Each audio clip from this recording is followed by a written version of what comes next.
Black culture permeates all facets of American society. Today, we shed light on the influence of black culture. This is the Right Side Forum.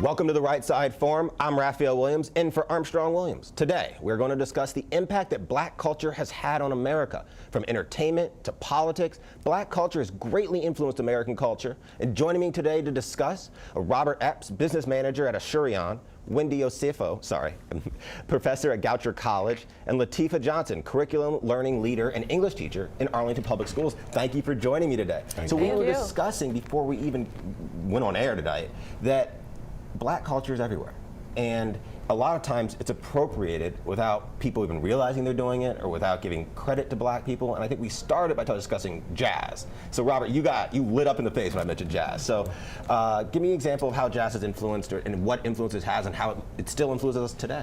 Well, when you look at the jazz greats like Miles Davis and Coltrane, and they literally transcended music and they changed music and the harmonies, and those were the great folks that didn't necessarily go off of a song sheet. They saw the notes, but it was the embellishment and all the things that they had in between that really changed music. And it's to be admired. And I think a lot of the modern jazz folks and even musicians picked up on those riffs and how they really. You know what I find interesting is, so a couple of years back I went to a silent movie that had a live jazz band playing in front of it, and it was a story, I think, of Louis Armstrong's childhood. It was really fascinating. But the crowd there was predominantly white, which is striking because I think of Louis Armstrong as a black hero of sorts, right? So talk to me a little bit about what we see today in terms of black cultural appropriation. Definitely. I think when it comes to black cultural appropriation, we have to know, again, that black culture permeates throughout society. And so since it permeates throughout society, you often see people who are mimicking things that originated from black culture. And black culture itself is not monolithic either, right? Because it has origins and anthropological technicals that come from Central and West Africa, right? So it's this chronological history of culture that changes, and now you see individuals, whether they are white, Latino, or different backgrounds, they are not necessarily, I don't want to say mimicking because it sounds like a bad thing, but they are embracing black culture through music, through food, through different ways they observe holidays. I went to a friend's house and it was New Year's Eve, and I was like, oh, you guys eat collard greens and you guys are actually eating black-eyed peas, and that's something that is deeply embedded in black culture. So it's a beautiful thing, but when it comes to the appropriation side, that's when the discussion really changes. Well, I think I'm interested. Well, we have chitlins every Christmas. They have to have chitlins out there. I think they're disgusting, so I don't touch them.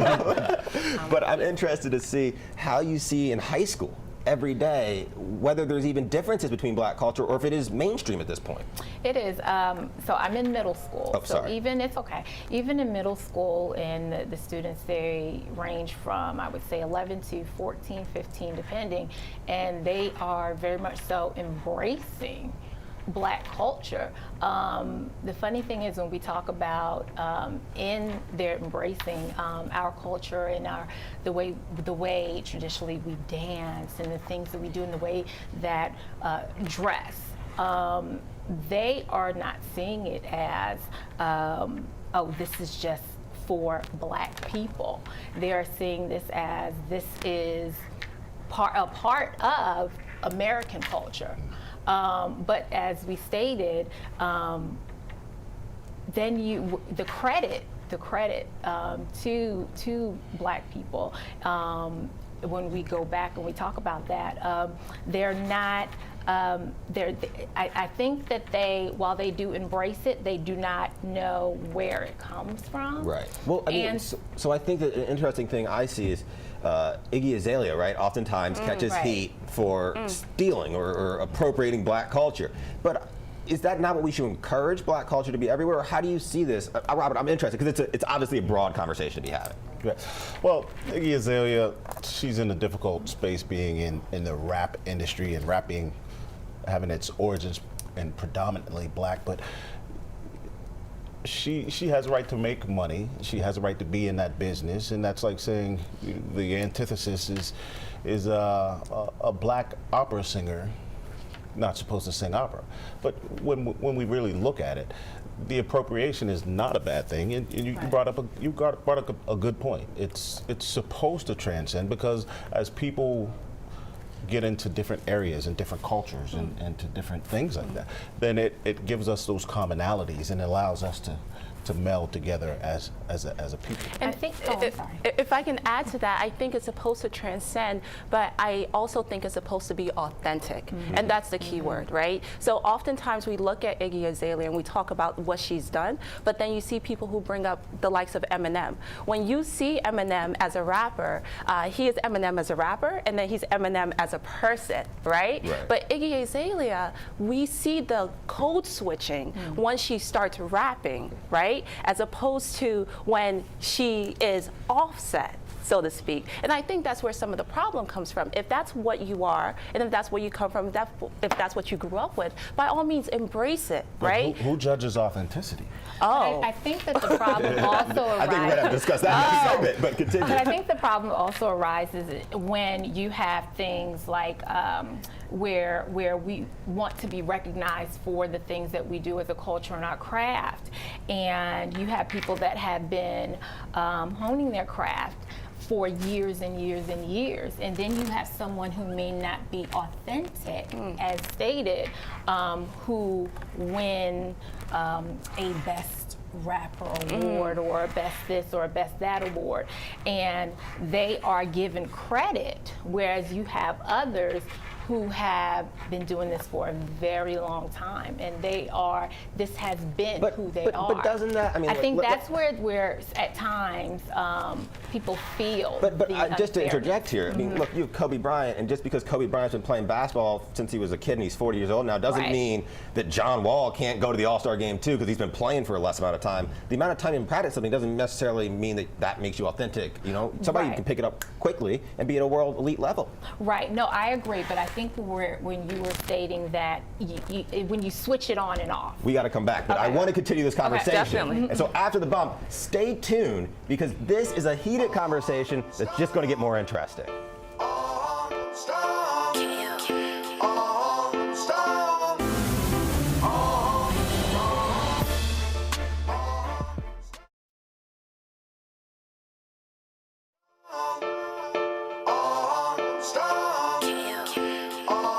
Welcome back to the Right Side Forum. In for Armstrong, I'm Raphael Williams, and today we're discussing black culture and how it permeates all facets of American society. So I want to continue where we left off, where we were discussing the idea of authenticity. And Robert had his face when it was brought up, who judges authenticity. So what do you think? You think people don't judge authenticity? Do you think people can't judge authenticity? In my mind, I don't think people can judge authenticity, because I don't know your authentic self. I don't know how you are behind the scenes. I just know what you choose to show me. So judging authenticity to me is a slippery slope. Well, Wendy? Well, let's be honest. When we look at black culture and we look at people who are not black and their ability to use black culture, we can keep on with the example of Iggy Azalea. That's where we get into that blurred line that you go from believing that this culture is amazing and then switching to a form of white privilege, because then that's when code switching occurs. So you're able to embrace black culture when it benefits you, but then when you leave that environment, you then go back to your authentic self, and your authentic self reaps benefits that is only awarded to white people. Now, that is not Iggy Azalea's fault. This is a structural issue. This is what happens because of the society that we live in. And so, unfortunately, she can rap, she can do all of that, but at the end of the day, if she's driving, she will not be profiled because she's a white woman. And I would be, because I am black. Code switching is an interesting thing here, especially as we deal with the presidential election right now. I mean, when Obama goes to a black church, he uses a more sing-songy voice. I don't know if there's anything wrong with that. It's shown that what people do when they're around certain sects is they pick up certain verbal tics. Okay. And you see it happen all the time. You know, whether he's speaking at Harvard, it sounds different than when he's speaking at Morehouse. And so how can you judge then what's his authentic self, especially so much of it is your surroundings. If I'm in a new environment, my voice might sound a little different. Right, Latifah? Well, for me, and where I teach at in Arlington and in my personal environment, I will say I am always my authentic self. Absolutely. However, I am also a professional. So there is a certain way that I am going to act depending on the environment that I'm in. That does not mean I'm not being authentic. But can't you get accused of code switching or being inauthentic because you have that back and forth? I think but it's difficult. I don't know. If you think, and the other day I saw a clip of Hillary Clinton in a black church somewhere down south, and she was talking about James Cleveland's song, I Don't Feel No Ways Tired, and she had this southern drawl, and I literally was flabbergasted. Now, just like my colleagues here, everyone is their authentic self, but I think we, in certain cases, have to be social chameleons. And the way that I speak to my colleagues at work is totally different from when one of my fraternity brothers calls me. And then I can see them look at me like, wow, which Robert is really Robert? Is it the one when he speaks to me, or is it the guy that I just heard on the phone? And I've heard small conversations like that, but both of them are me, my authentic self, and it's nobody's judgment. Well, I mean, I've had this happen to me multiple times. The same conversation where one time I went into a liquor store with my white friend, and I had a conversation with a black clerk, and he was like, "You sounded completely different," and I didn't even notice it until he told me, and then I started to begin to notice these things. So how do we identify our authentic self? What do you think about this? I mean, I think, you know, again, it all depends. It all depends on who we're talking to. By all means, if you're in a professional environment versus with your friends, I think anybody, I don't think there's anyone, you know, alive that will say, oh no, I'm the same person professionally as I am with my friends. Then I would question, what profession do you work in, right? But when we're looking at someone who's trying to mimic the draw of African Americans, someone who's trying to mimic, because if, again, but what is a natural mimic though? Because sometimes it is. But for Iggy Azalea, it is not. And that's the difference. But I think Robert's problem is how can you judge that it's not authentic for her? Oh, because we've heard her. Well, but but my friend has heard me talking to him, and he's heard me talking to the black clerk. But how does he know that it's not me? So in your reference to Hillary Clinton and her going to a black church and just being in that black church taking on a southern drawl, that is not her. In my opinion, that is not her authentic self, and I feel she lived like in Arkansas for 10 plus years. But that may be true. She was However, coached. She was coached, and she had to be.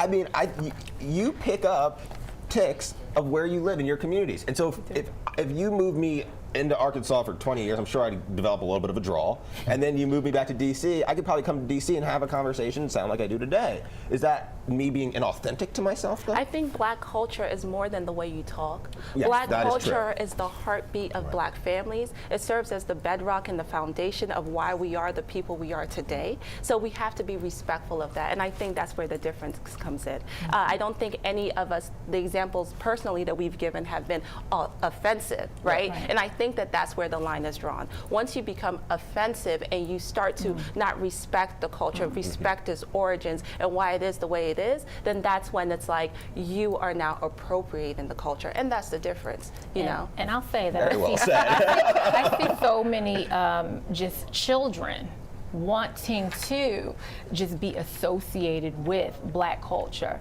and in the way that they dress and in the way that they speak, and it does bring an offensive tone because they do not understand that they are being offensive. All they see is what they see on TV, and they think that what they see on TV represents you know, us as a whole and as a people, because media only shows little, you know, well, there's opportunity to show a little bit. It's not going to live with you constantly, right? And so that is when it can be, I feel, offensive.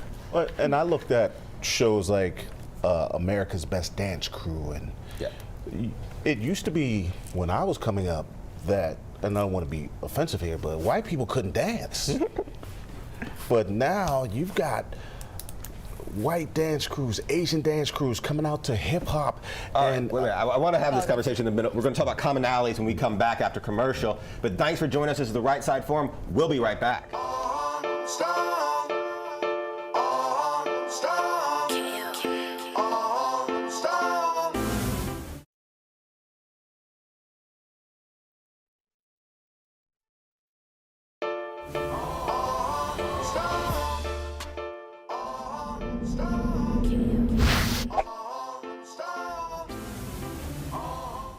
Welcome back to the Right Side Forum. During commercial break, we were discussing dancing and how good Robert is at dancing here. He was saying he claps on the ones and threes or twos and fours. I don't know, Robert. What was going on here? Twos and fours. The guy clap on twos and fours, not ones and threes. But the point that I was making is that the appropriation from music and dance, it's happening everywhere around us. You've got dance crews that from the West Coast that are Filipino or Asian, and you compare them versus breakdancing when I originally put down the cardboard box, it is night and day, and these gentlemen are amazing. I mean, but it's that appropriation and the point that we made that they increased the game. They raised the bar, which is not a bad thing. I don't look at it as a negative thing. I look at it as a good thing because it's evolution, and they raised the game. Well, we were discussing earlier in the first segment a little bit about how commonalities come out of appropriation from time to time. I think appropriation has a very negative connotation, Definitely, right? yeah. So I think it might be the wrong word to be using in this sense. But Wendy, talk to me a little bit about how the appropriation process allows us to find commonalities with each other, allows us to go into new communities and have a conversation. What do you think about that? And how do you know when you're stealing and it's a bad thing versus when you're just borrowing and we're finding similarities? So historically, if we just look at black culture from where it started, black culture was formed outside of American culture and American history. And that was because when slaves were brought over, they were not able to mingle with the larger population. So black culture, often when you say it, you have some people who push back on it, say, no, it's American culture. Well, if you say that, then you are not taking into account history and how slavery worked, right? So when you have black culture, you have certain things, whether it's jumping the broom at your wedding or a call and response that happens at churches, you have certain things that are characteristics of a black community. But there are commonalities, and that's the beauty of our society, right? And those commonalities can simply be, for me, I find that it's often when it comes to music or an art form, because you cannot, based on your color, really decide what you find to be beautiful, whether that's music, whether that's art, whether that's poetry. As we get further and further away from slavery, where enforced separation, now we're an integrated society, are we going to see black culture run out of steam and stop becoming a separate identity, or is it just going to become so pervasive in American society that it is a part of American culture and it's all one and the same together? Wendy, this face you're making, I was going to talk to Latifah, but the face you're making. No, black culture is growing. When you think of just in my short years of living, I have seen black culture completely change, whether it's the social movements, Black Lives Matter. We cannot negate the way that social media has facilitated black culture. There's something now called Black Twitter, right? There's hashtags, whether it's growing up black for Thanksgiving and things that we see when we were growing up black, and we're all like, yeah, I saw that. So by all means, I don't, whether it'll become just American history, I'm not sure, but I do now see this almost like the 1920s and 1930s during the Harlem Renaissance, when we saw this appreciation for black culture. I'm starting to see that again now, when people are just really excited and saying, this is ours, and claiming stake in it. Latifah, what do you see in middle school? I see the students really embracing it, and as you stated, whether it's going to be just a part of American culture, the students, at least my students that I see, they don't really have that separation. They don't really say this is black culture. They just say this is part of American culture, from the music But to. she's saying that it's going to still be distinct, but you're saying it's kind of coming together into It is one. coming so together. you guys disagreeing? What I'm saying is, for what I see for the younger generation, for the generation now, they are embracing it as their culture, from the music to even shows, just everything. When they're embracing it as their culture. It seems black culture is mainstream culture now. It is, and I was going to say that. So It's for that very much age so group, mainstream. for that age group, it's definitely mainstream Right. culture. But for the older generation, Right, it's not going anywhere. But they're the future. But they are and the future. that's fine. But that's where the question came from. Where is it going to go away and just become a part of? And what one? I think that the difference between All right. an older generation. Okay. I got it right. I'm sorry. Okay. Pastor A.R. Bernard is up next with words of wisdom. This is the Right Side Forum.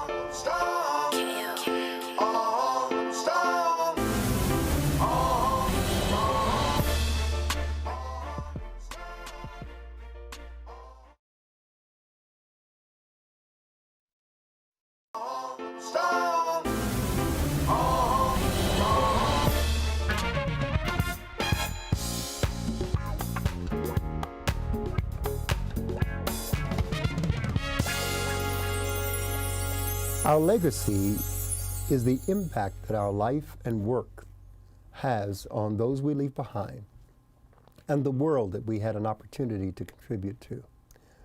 A bad legacy leaves people marginalized and in despair, but a great legacy gives people hope, vision, releases their creativity and sense of purpose. Don't leave a bad legacy. Leave a great legacy. Be remembered by something special.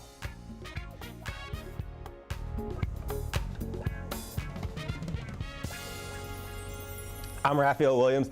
Thank you for joining us. We had a great conversation today about black culture and how it permeates all facets of American society. We discussed whether it's going away, which I think we concluded it's probably not. It's going to be there for the long haul. We discussed how it creates commonalities. We discussed how people appropriate it, and sometimes that makes us angry. And how you judge authenticity of somebody and how you know their true self and where they're going to go. It was a broad-ranging conversation that touched on all these different issues, and I have to thank you all for coming out. Latifah, Robert, Wendy, thank you so much. You educated me, and I think everybody else who was watching. So I want to thank you all for joining and participating in our debate at the Right Side Forum. Armstrong will be back next week. I'm Raphael Williams. Thanks for joining us.